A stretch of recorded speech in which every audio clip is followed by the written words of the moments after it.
Hi, my name is David Hicks. Welcome to the series on getting to know Jesus. We are going to continue our discussion of Jesus' death. This is part 12b, I guess you might call it. So, in our last video, we read stories about Jesus' death from the Gospels of Luke and John. Today, we're going to talk about the Gospel of Matthew. Now, the word gospel means good news.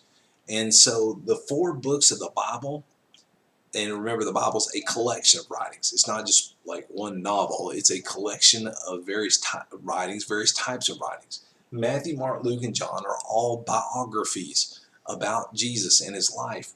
And so because Jesus and salvation that we can get through Jesus is good news, we call them the Gospels, a word meaning good news. So today we're going to focus on the Gospel of Matthew, chapter 27, and we're going to compare things we've seen there and stuff we saw in Luke and John to these prophecies about Jesus' death. Writings in the book of Psalm specifically and Isaiah that were in existence hundreds of years before Jesus ever walked this earth. And I feel it extremely important to do this because this is part of the proof that the things about which we are reading, the things about which I'm talking are true, that God is real, that Jesus is real, that he is God's son, that he did die for us. There is a judgment day coming. There is an opportunity to have eternal life with God and Christ. And yes, there is a torturous punishment coming for those who refuse to follow him that we need to avoid at all costs. So without any other delay, let's jump into it. So I want to start with Matthew chapter 27, and we're going to pick up at verse 11. Why did I not mark that page? I do not know. But to understand the setting, at this point, Jesus has been arrested.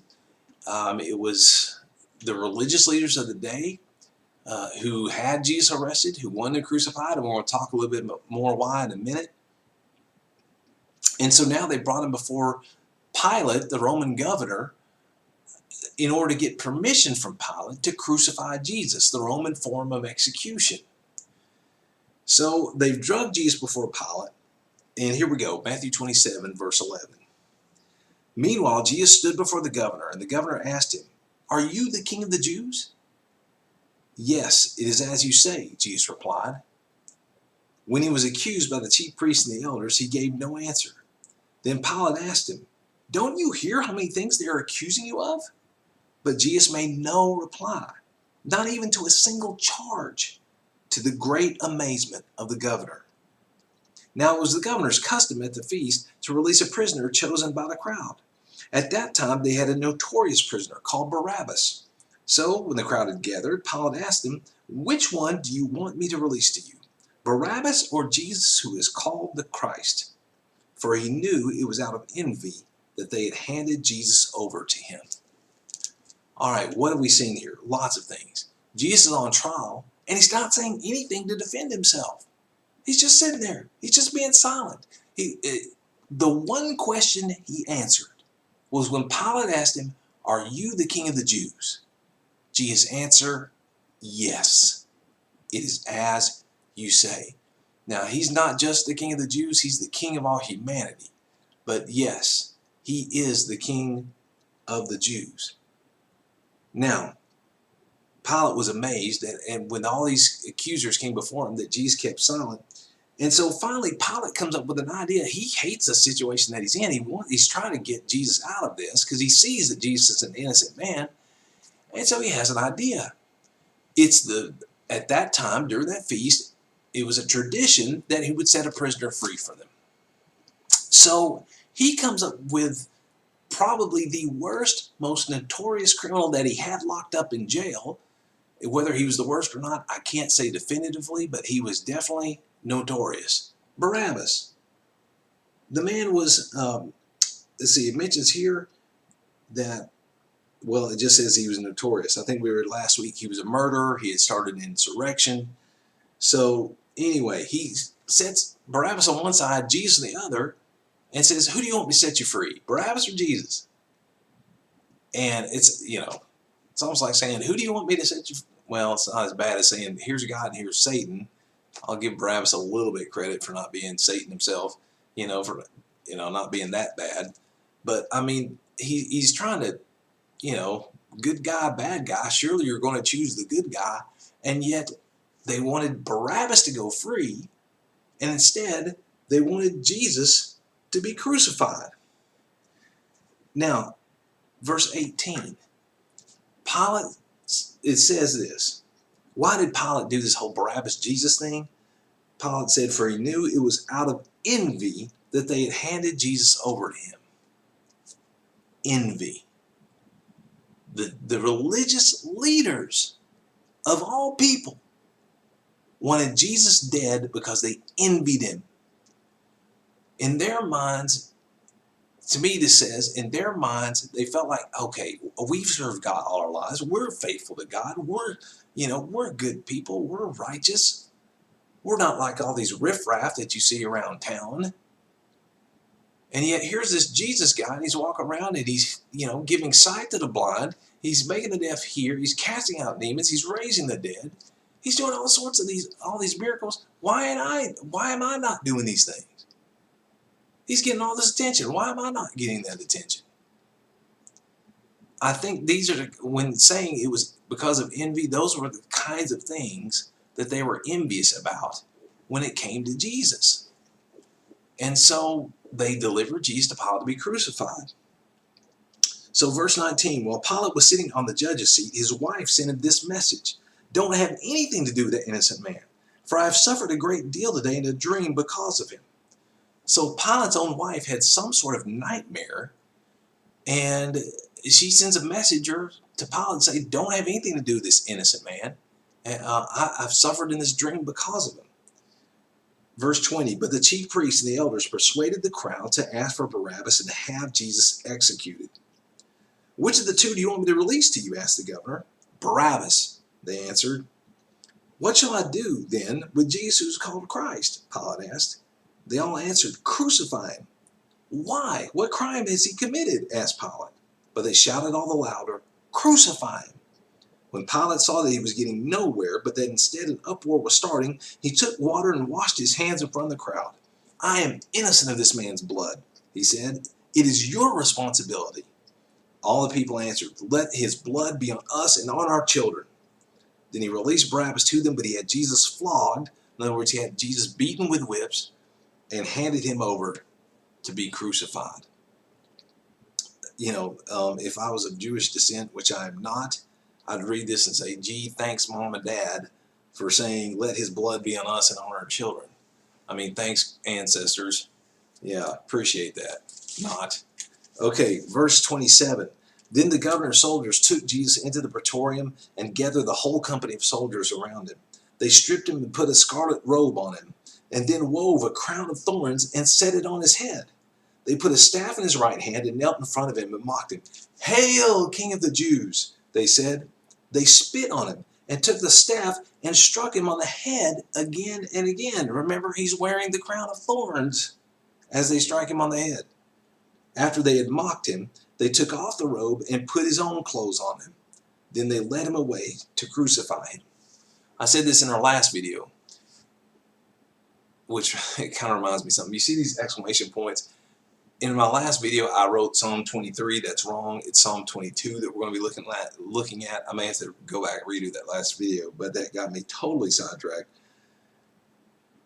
But in our last video, I mentioned that it was Jew and Gentile, Jew and non-Jew, who came together to kill Jesus.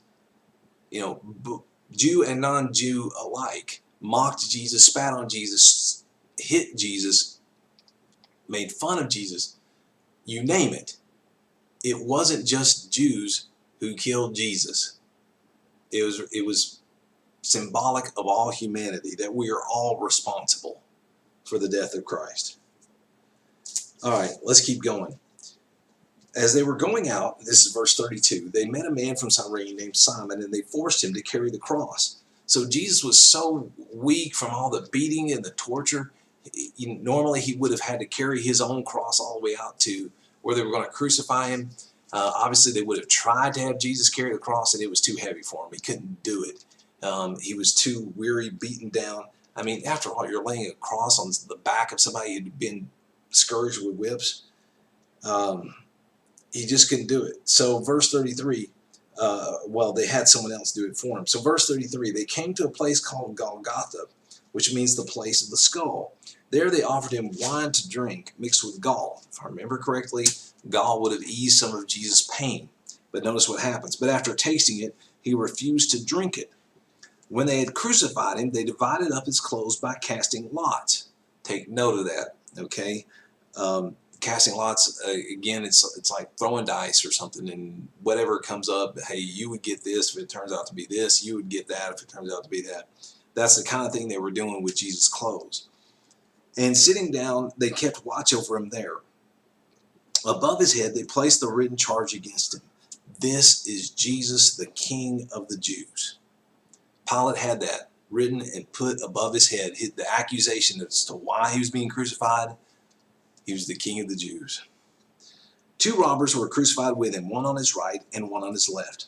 Those who passed by hurled insults at him, shaking their heads and saying, "You who are going to destroy the temple and build it in 3 days, save yourself.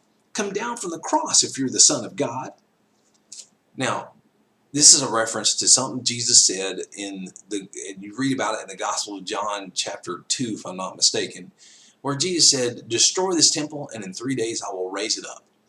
Jesus' own prophecy about his death and resurrection, meaning destroy this temple, this body, and in 3 days I will raise it up. He did not say, "I'm going to destroy the temple and rebuild it in 3 days."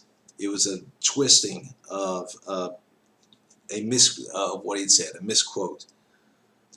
Verse 41, in the same way the chief priests, the teachers of the law, and the elders mocked him. "He saved others," they said, "but he can't save himself. He's the King of Israel. Let him come down now from the cross and we will believe in him. He trusts in God. Let God rescue him now if he wants him, for he said, 'I am the Son of God.'" Notice the kind of things they're saying. That he trusted in God. They actually gave witness that Jesus trusted in God, and there they are crucifying him. But he trusted in God. Let God rescue him. Take note of that. Also, notice how he said that Jesus claimed he was the Son of God. That's one of the things they hated about him, that Jesus was claiming to be God's Son. Verse 44, the same way the robbers who were crucified with him also heaped insults on him. Now, I addressed this in our last video. I'll readdress it now.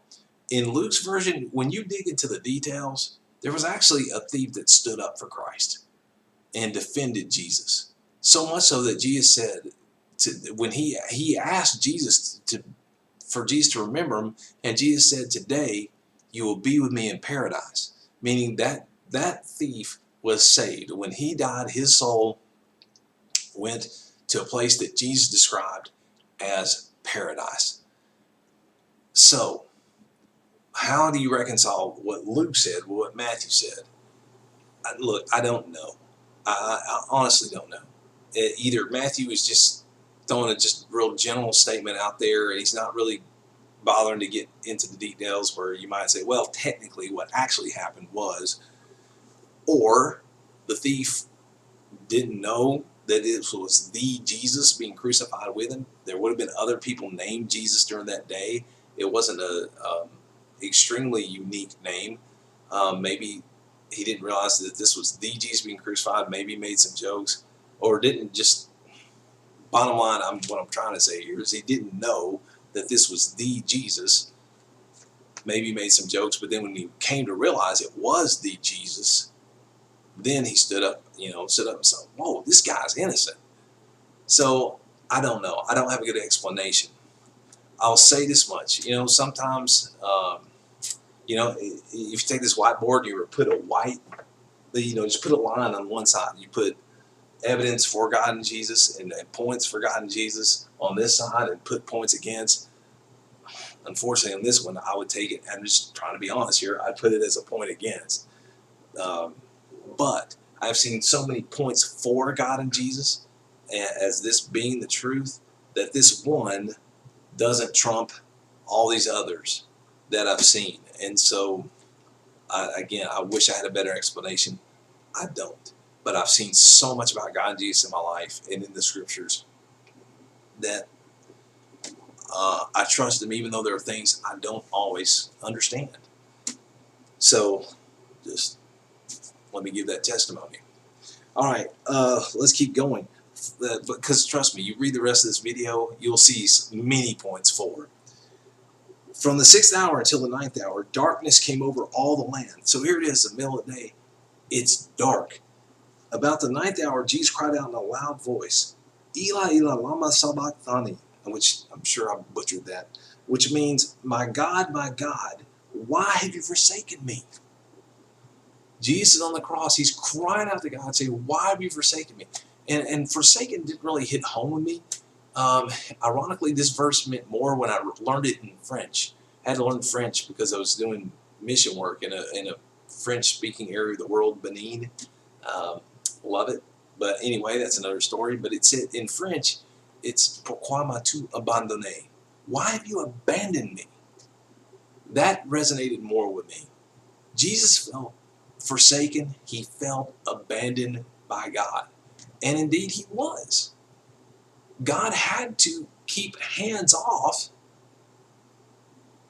in order for Jesus to fulfill his mission and carry that mission to completion, where he was taking the punishment for the sins, the wrongdoings of mankind, so that we wouldn't have to be punished if we will only turn and follow God. So, verse 47, when some of those standing there heard this, they said, he's calling Elijah. Immediately, one of them ran and got a sponge. He filled it with wine vinegar, put it on a stick and offered it to Jesus to drink. But the rest said, leave him alone. Let's see if Elijah comes to save him.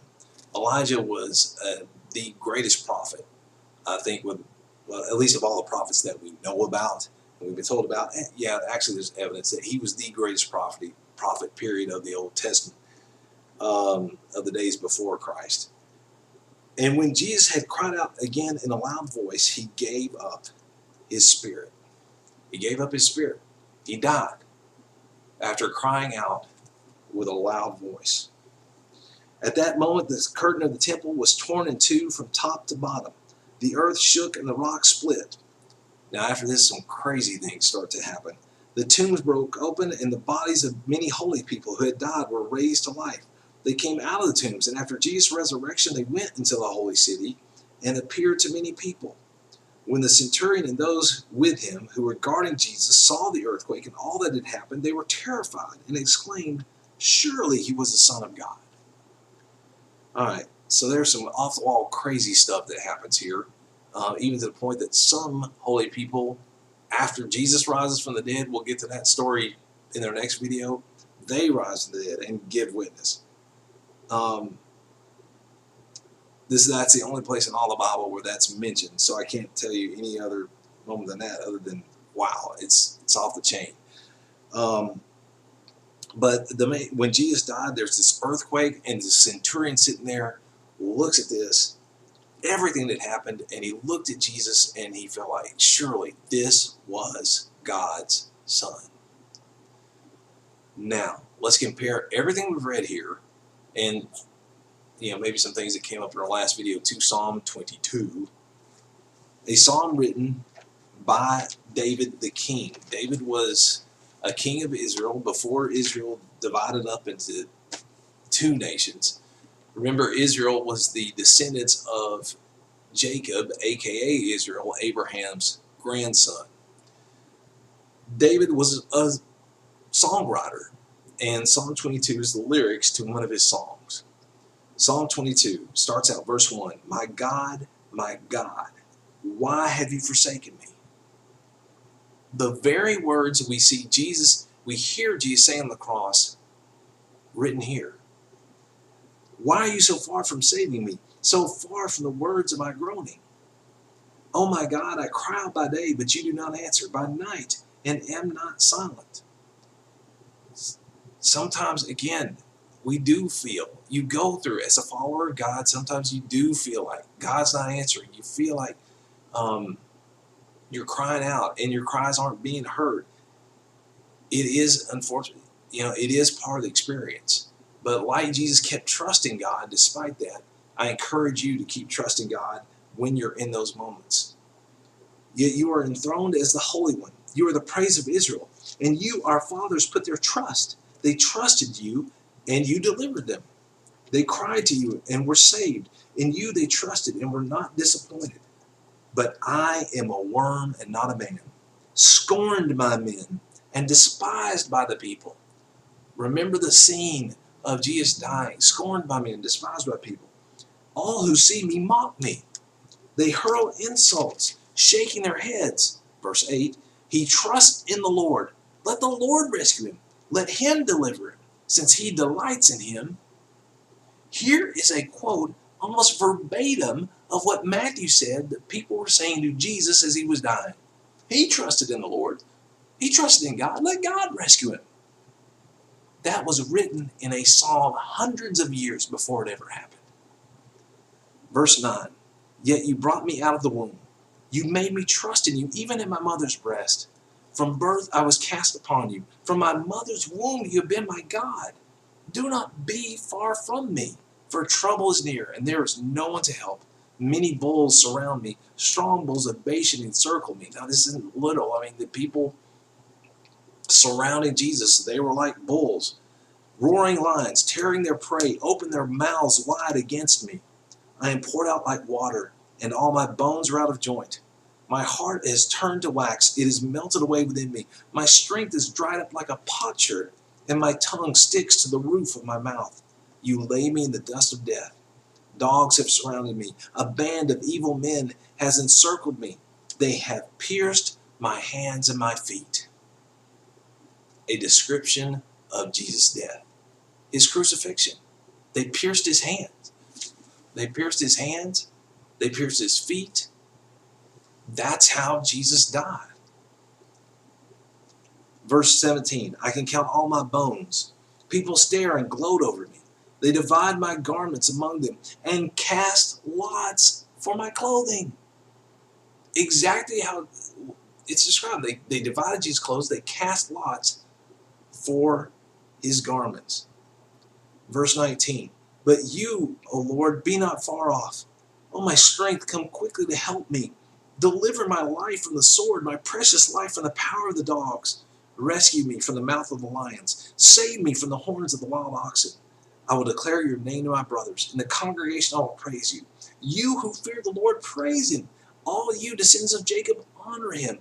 Revere him, all you descendants of Israel. Now, verse 24. For he has not despised or disdained the suffering of the afflicted one. He has not hidden his face from him, but has listened to his cry for help. There's a theory out there that says, when Jesus cried out, my God, why have you forsaken me? Why have you abandoned me?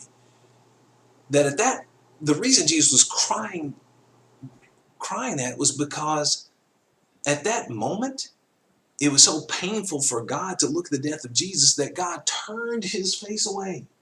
Couldn't stand to watch it anymore. But what did this verse say? For he has not despised or disdained the suffering of the afflicted one. Who is suffering in this psalm? This is a psalm of the cross. This is a psalm about Jesus. Jesus is the suffering one. So who is the he? It's God. For God has not despised or disdained the suffering of Jesus, the afflicted one. He has not hidden his face from him. God has not hidden his face from Jesus, but has listened to his cry for help. God, when Jesus was going through the worst pain of his existence, God was not up in heaven trying to protect himself from pain. He was not trying to make things easier by looking away. He did not turn his eyes away from his son. Now, that did not change the fact that Jesus still felt forsaken. He still felt abandoned. He had those feelings. But God was not turning his face away from his son, but was listening to his cry for help. Isaiah 53, I want to close with that. I don't think we'll get We don't have time to do Isaiah 54 through 6, but it's just a brief, just a few brief verses about some things that Jesus went through.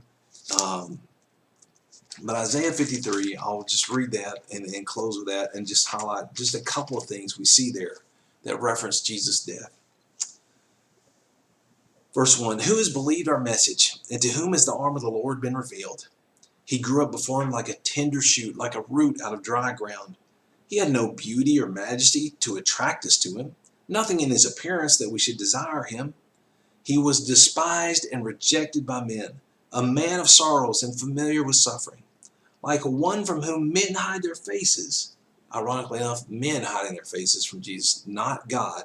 Like one from whom men hide their faces, he was despised, and we esteemed him not. Surely he took up our infirmities and carried our sorrows. Yet we considered him stricken by God, smitten by him, and afflicted.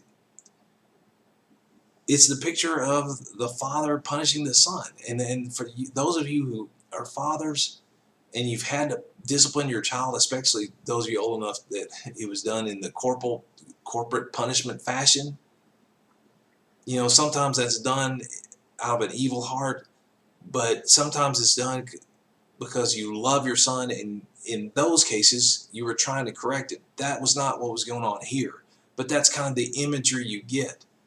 And when you're a father doing that to your son, it hurts. You don't want to be doing that to your son. And so, but that's the imagery we see. Verse 5, but he was pierced, again, pierced. That imagery of Jesus' crucifixion for our transgressions, our wrongdoings. He was crushed for our iniquities. The punishment that brought us peace, as we'll learn later on, it brings us salvation. Jesus' punishment brings us salvation. The punishment that brought us peace was upon him, and by his wounds we are healed. Other translations say stripes, like the stripes you would get from being flogged. We all, like sheep, have gone astray. Each of us has turned to his own way, and the Lord has laid on him the iniquity of us all. He was oppressed and afflicted, yet he did not open his mouth. We saw that. He didn't defend himself, to the point Pilate was amazed. He was led like a lamb to the slaughter, and as a sheep before her shears is silent, so he did not open his mouth. By oppression and judgment he was taken away, and who can speak of his descendants? For he was cut off from the land of the living. For the transgression of my people he was stricken. He was assigned a grave with the wicked and with the rich in his death. One of the things we saw in the last video, I do believe, but didn't in this one, he was buried in a rich man's tomb. Joseph of Arimathea, a rich man, took him and buried him in his own, the tomb he was going to use for himself. It had never been used for anyone else, and it was a rich man's tomb. He was assigned a grave with the wicked, crucified between two thieves, and with the rich in his death. Though he had done no violence, nor was any deceit in his mouth. And that's the most important part there. He had done nothing wrong. Jesus had done nothing wrong. Yet it was the Lord's will to crush him and cause him to suffer.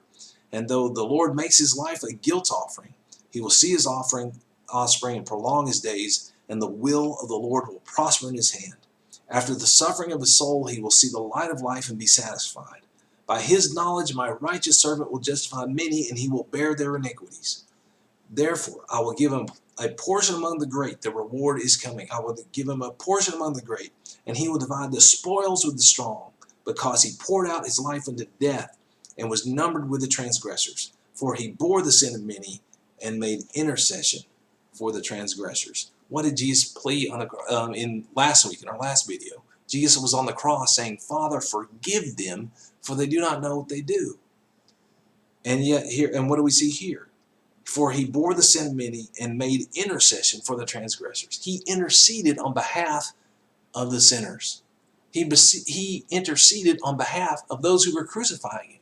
And in a deeper study, we'll see hopefully someday that Jesus intercedes on our behalf today. He goes to bat on our behalf and pleads for our mercy from God.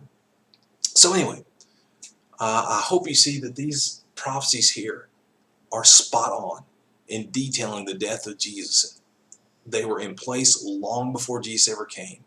And I hope this can help you come to faith that God is real, Jesus is real. He really was God's son. He really did die for us. And as we will see later on, he rose from the dead, and we truly can be saved from God's wrath thanks to the punishment that Jesus took on our behalf. God bless you. Thank you for listening.